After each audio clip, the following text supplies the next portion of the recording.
오늘 본문 말씀은 고린도전서의 마지막 부분입니다.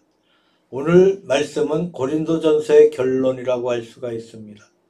오늘 본문에는 사도 바울의 인사에 대한 말씀과 몇 가지 지시하는 말씀이 기록되어 있습니다.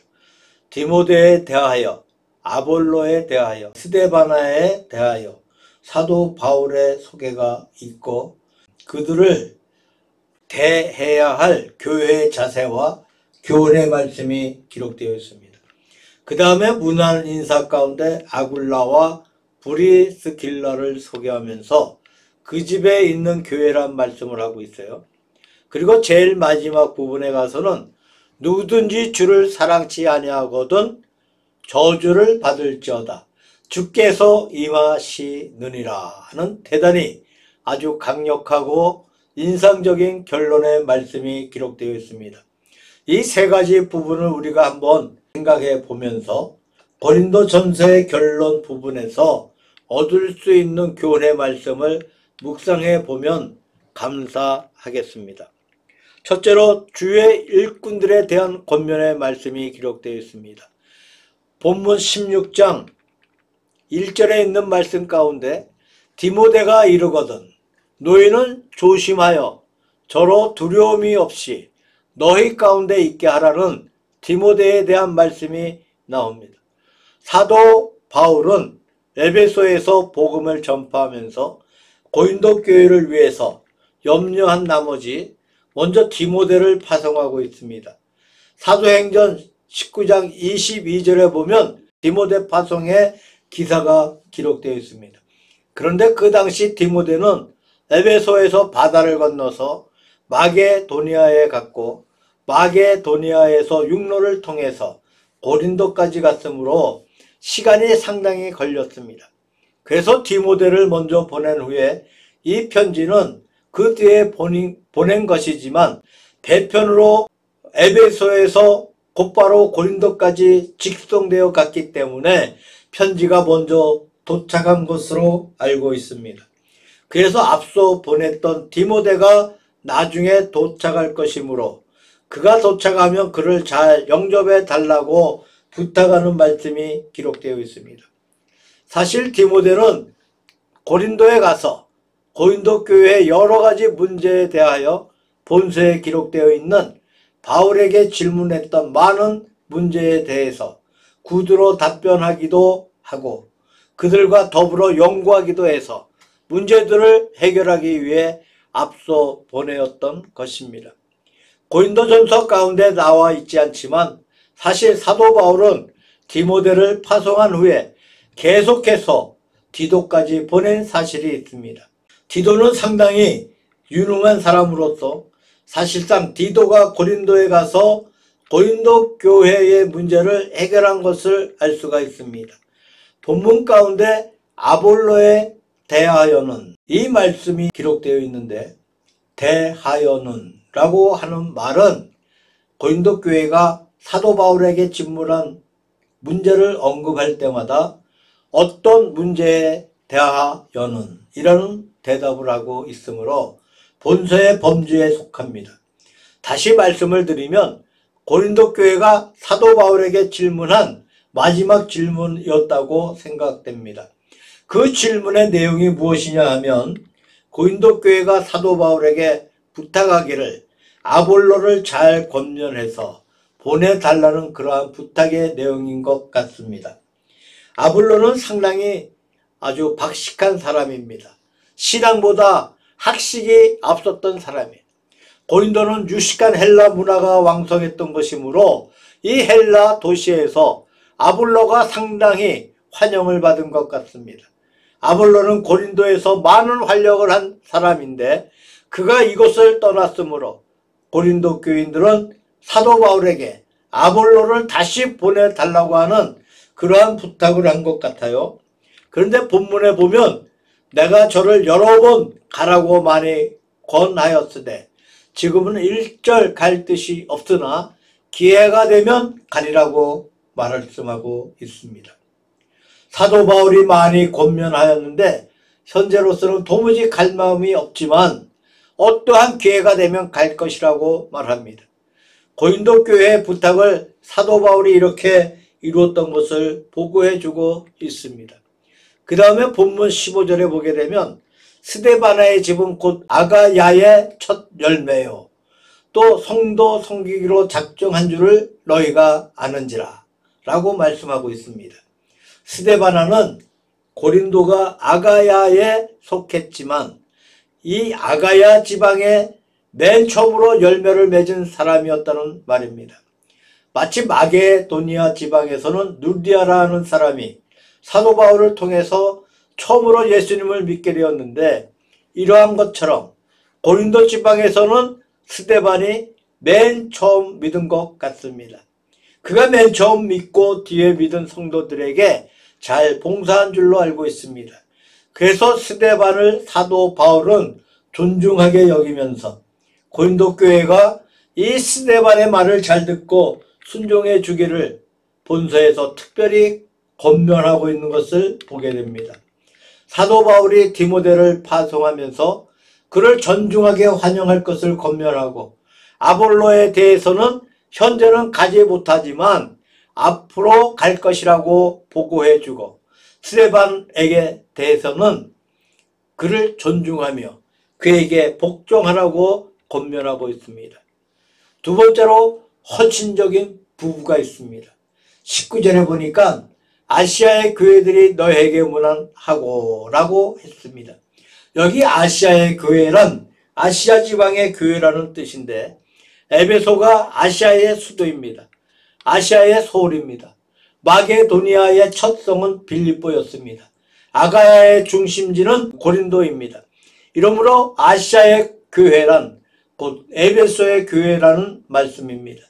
아시아의 교회들이 너에게 문안하고, 아굴라와 브리스길라와 그 집에 있는 교회가 너에게 간절히 문안한다는 그러한 말씀이 있습니다.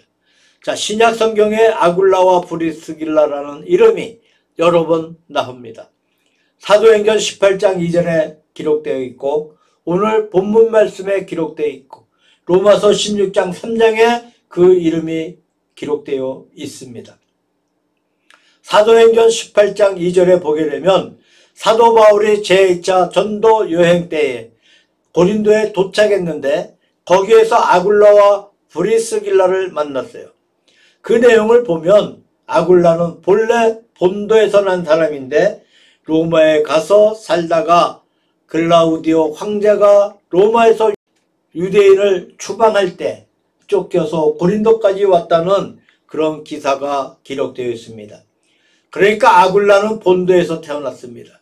본도는 에베소의 북방에 있는데 상당히 먼 것입니다. 본도에서 머나먼 길을 가서 로마까지 간 것 같고, 로마에서 브리스길라를 만나서 결혼한 것 같습니다. 그래서 얼마 동안 살다가 황제의 추방령이 내려졌습니다. 황제 글라우디오의 추방령 내용에 대해서는 추측해 보면 유대인들이 로마에서 난동을 일으켰다고, 또는 난동을 일으켰다는 소문이 들려왔다고 그렇게 믿어지고 있습니다. 그래서 황제가 유대인들을 로마에서 쫓아버리는 이런 사실을 볼 수가 있습니다. 그래서 아굴라는 고린도에 와서 사도 바울을 만났는데 그들은 동업자였습니다. 장막을 짓는 일을 일주일간 함께 일하고, 안식일이 되면 사도 바울이 회당에서 복음을 전파하는 일을 했다는 말씀이 기록되어 있습니다. 사도 바울과 같이 노동하고, 사도 바울과 같이 교회를 섬기고, 사도 바울이 복음을 전도하는 일에 아굴라와 브리스길라가 봉사했어요. 그것이 사도 바울이 제2차 전도 여행 때입니다. 사도 바울이 제2차 전도 여행 때에 에베소를 거쳐 자기의 본거지인 안디옥으로 돌아갔는데, 그때 아굴라와 브리스길라가 고린도에서 사도 바울을 따라 에베소에 갔습니다. 그런데 그 이상은 가지 않고 에베소에 머물러 있었습니다.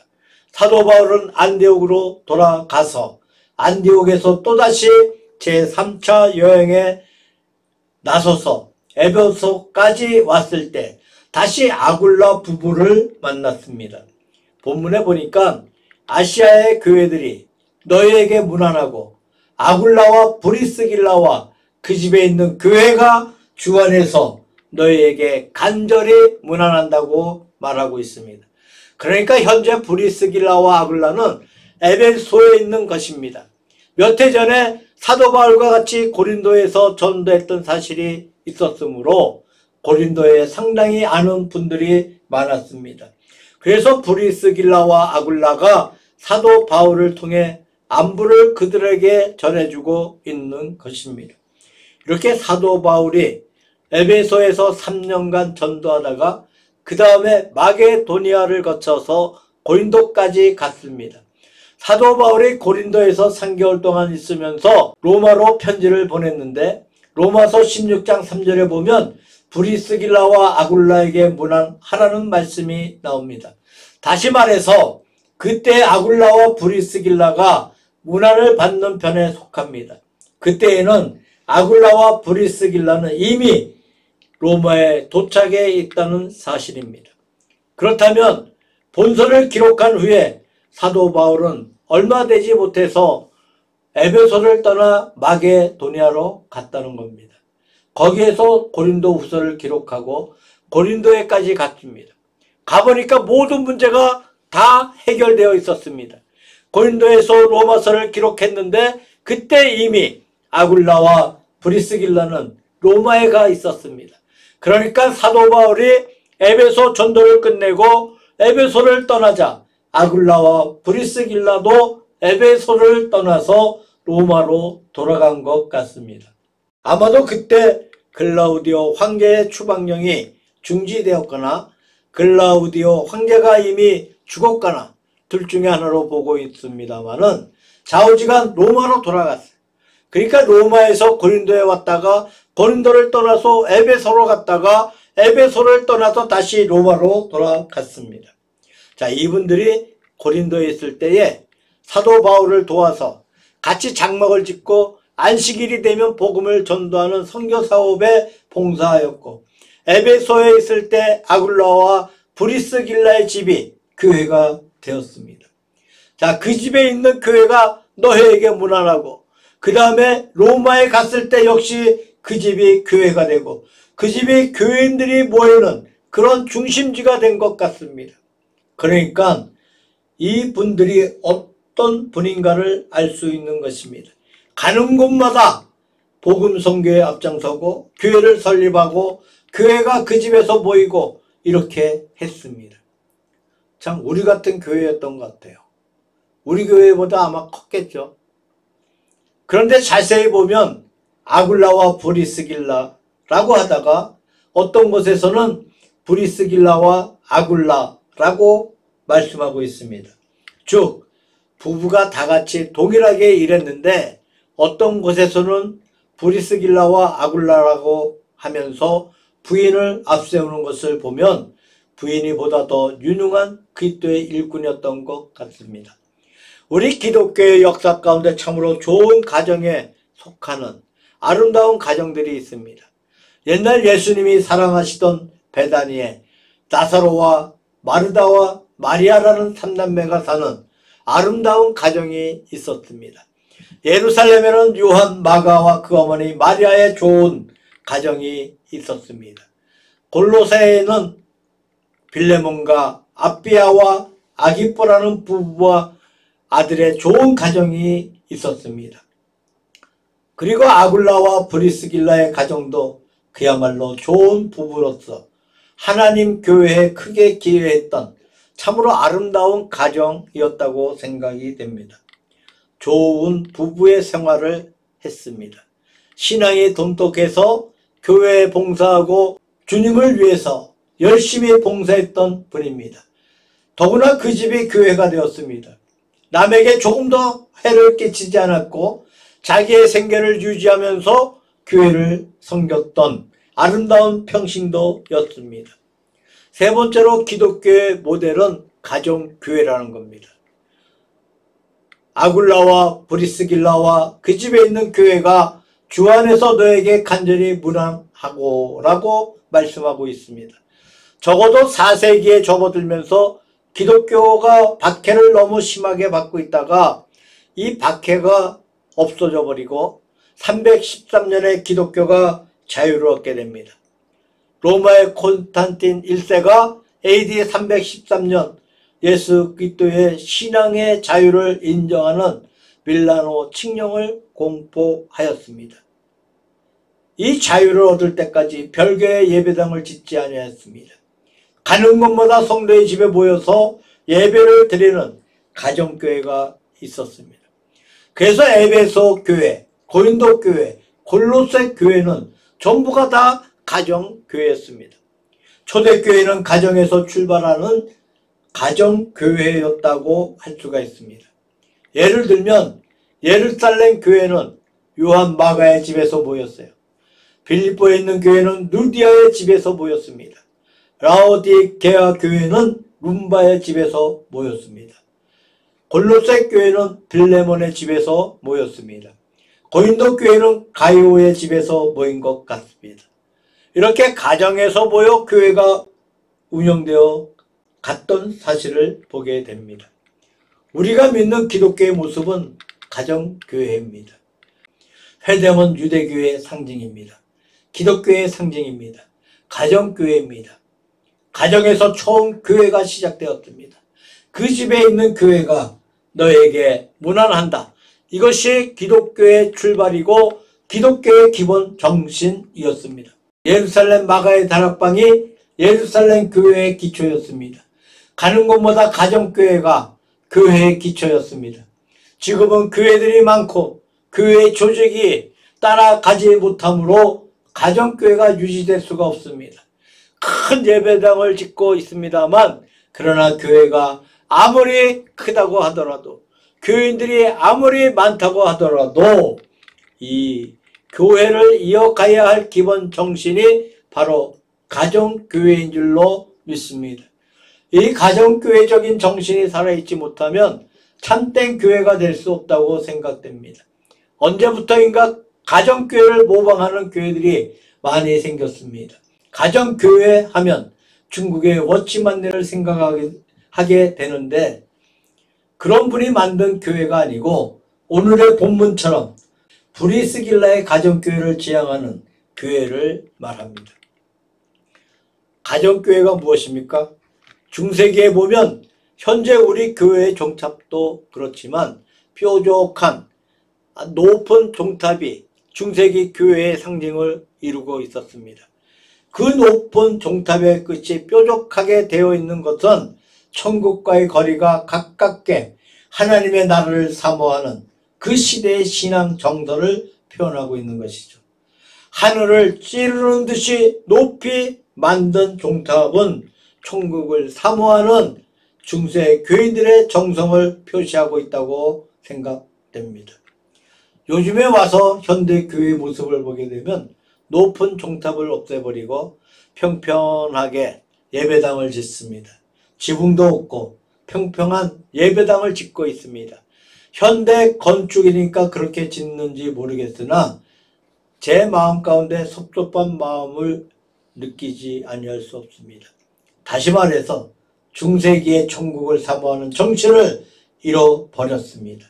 평면의 지붕은 옆으로의 교제, 즉 요즘 매스컴처럼 사람 간의 교제를 강조하고 참 하나님을 사모하는 그런 정신을 상실하는 것이 아닌가 생각이 됩니다.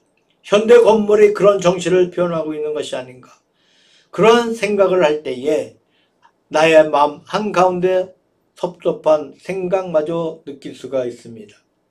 하여튼 우리 교회의 기본 정신이 어디에 있는 것이냐 하면 아굴라와 브리스길라의 집에 있는 교회, 그 집에 모였던 가정교회 가운데에 교회의 원형이 있었습니다. 네 번째로 초대교회의 삶의 구심점은 무엇입니까? 주님의 재림이었습니다. 21절 이하의 말씀을 보면 나 바울은 친필로 문안하노니 만일 누구든지 주를 사랑하지 아니하거든 저주를 받을지어다. 주께서 임하시느니라고 말씀하고 있습니다. 여기서 주께서 임하시느니라. 마라나타라고 합니다. 이것이 초대교회의 한 구호였습니다. 초대교회 교인들은 모일 때마다 마라나타라고 인사를 나눴다고 합니다. 나라마다 인사하는 것을 보면 국민성이라고 할까요? 환경이라고 할까요? 소망이라고 할까요? 그것을 표현하고 있는 것 같습니다. 미국 사람들은 굿모닝이라고 인사를 합니다. 좋은 아침, 좋은 날이라고 하면서 자연을 찬양합니다. 낙관적이고 감사하는 마음입니다. 그런 낙관적이고 감사하는 마음을 가지고 모든 일을 함으로 모든 일이 진보해 나가는 것 같습니다. 일본 사람들은 아침에 오하이오 고자이마스라고 인사합니다. 상대편의 근면성을 격려하는 말을 합니다. 우리 한국은 좋은지 나쁜지 모르겠지만 안녕히 주무셨습니까? 식사하셨습니까? 조반 잡수셨습니까? 이런 인사를 드리고 있습니다. 아마 그 인사말에 우리의 비극이 담겨있는 것 같습니다. 옛날에는 우리나라가 너무나 어려운 가운데 있어서 전쟁이나 흉년이 있을 때 먹을 것이 아주 큰 문제였던 것 같습니다. 그래서 먹느냐 먹지 못하느냐 하는 것이 아주 굉장한 큰 관심사였으므로 그런 인사를 했던 것 같습니다. 독일의 히틀러가 한창 독일을 이끌고 나갈 때에 하일 히틀러라고 합니다. 하일은 독일어로 구세주, 구원자라는 뜻입니다. 히틀러 만세를 외쳤다. 만나면 하이 히틀러 하고 인사를 합니다. 히틀러에게 전 국민성을 집중시켜 독재 정치를 밀고 나갔던 그 정신을 볼 수가 있습니다. 초대교회 성도들은 만나면 마라나타 인사를 했습니다. 주께서 오시느니라. 그들의 모든 생활이 주께서 오신다는 전자하에서 이루어졌다는 겁니다. 일하는 것도 밥 먹는 것도 사는 것도 전부 다 예수께서 오신다. 주께서 오신다는 그러한 전자하에서 그들이 살았던 것을 알 수가 있습니다. 예를 들면 우리 집에 큰 손님이 오신다고 하면 마음이 거기에 다 쏠리게 됩니다. 지배를 받게 됩니다. 정성껏 모든 것을 준비하고 집을 장식하고 손님을 대접하기를 기다리고 있습니다. 모든 것이 손님이 오신다는 전자하에 움직이고 있습니다. 이렇게 초대교회의 구원은 마라나타였습니다. 주께서 임하여 오시느니라 라고 하는 이 큰 전자하에 그들의 모든 생활이 영이 되었습니다. 그들의 모든 생각이 지배를 받았습니다. 그들의 모든 소원이 집중되었습니다. 주께서 오시느니라. 그러므로 주님을 사랑하지 아니하는 자는 저주를 받을지어다. 주님께서 오시는데 거기에 배역한다면 저주를 받지 않겠느냐는 말입니다. 초대교회의 강력한 신앙의 모습을 여기에서 찾아볼 수가 있습니다. 이들 속에 얼마나 주의 재림을 열렬히 사모했는지 모릅니다. 신약성경의 마지막이고 요한계시록의 마지막인 계시록 22장 20절에 보게 되면 이 모든 것을 증거하신 이가 가라사대 내가 진실로 속히 오리라 하시거늘 아멘 주 예수여 오시옵소서라고 했습니다. 이것이 요한계시록의 결론입니다. 또한 신약 성경의 결론입니다. 이 모든 것을 증거하신 이가 가라사대 내가 진실로 속히 오리라 아멘 주 예수여 속히 오시옵소서. 동감입니다. 그렇습니다. 좋습니다. 빨리 오십시오. 마음을 활짝 열어 젖히고 즐겁게 환영하는 자세를 말씀하고 있습니다. 마라나타 주님의 오심을 전제로 하고 살았다고 하지만 그것은 억지가 아니었습니다. 율법적이 아니었습니다. 초대교회 교인들이 그리스도의 재림을 사모하고 있는 것은 어떤 억지가 아니고 어떤 의식이 아니고 어떤 정치적인 것이 아니었습니다. 마음으로 몸으로 간절하게 사모하면서 예수 그리스도의 재림을 기다렸습니다. 아멘 주 예수여 오시옵소서. 아멘의 뜻은 진실로입니다. 참으로 그렇습니다. 마음을 열고서 거기에 동의하고 화답하고 그것을 환영하는 그런 마음의 자세입니다. 주여 오시옵소서. 아멘. 참 좋습니다. 참으로 기쁩니다. 나도 그렇게 원합니다. 나는 주께서 오시기를 원합니다. 오시기를 원하시는 주님과 주님의 오심을 원하는 성도들이 만나는 것이 재림의 역사라고 볼 수가 있습니다. 환영하는 마음 가운데 원하고 있는 것입니다. 그 다음에 주를 사랑하지 않는 자는 저주를 받을지어다 라고 말씀하고 있습니다. 예수 그때 오시는 것이 큰 영광이 될 수 있고 동시에 저주가 될 수가 있습니다. 그래서 둘 중에 하나를 택해야 하는 결단의 순간이 있다고 말씀하고 있습니다. 예수님께서 이 땅에 오신다는 것이 굉장히 큰 영광이지만 어떤 사람에게는 큰 부끄러움이요 무서운 저주가 될 수밖에 없어요.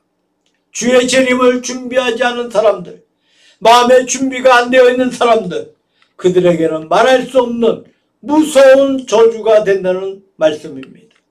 시험 공부를 잘해서 시험을 기다리고 있는 학생들은 시험날이 얼마나 반가운지 모릅니다. 그러나 시험 공부를 준비하지 않고 놀아버린 사람은 시험 보는 날이 얼마나 무서운 날이 되는지 모릅니다. 예수님의 재림하는 날이 그렇다고 생각됩니다.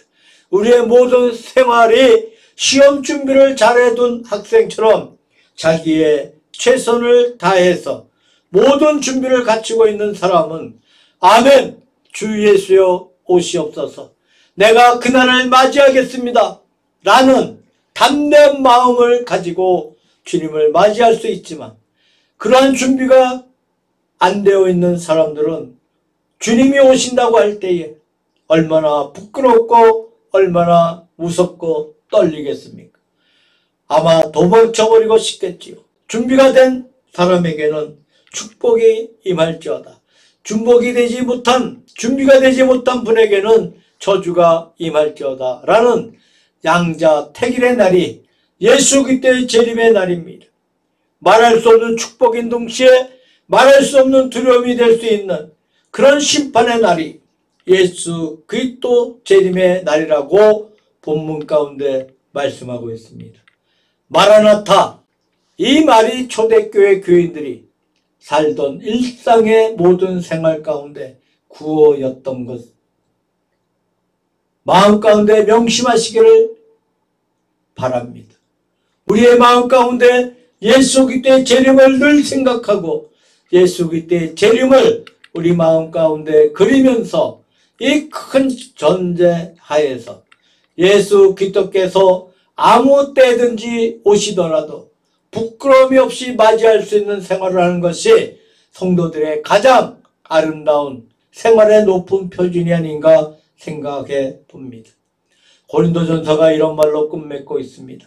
마라나타, 주님께서 오시느니라 라는 정신으로 고린도전서를 통하여 주시는 모든 말씀이 생명의 양식이 되고 이 말씀이 주시는 정신으로 사는 건전한 은혜를 받기를 우리 주 예수 그리스도의 이름으로 축원합니다.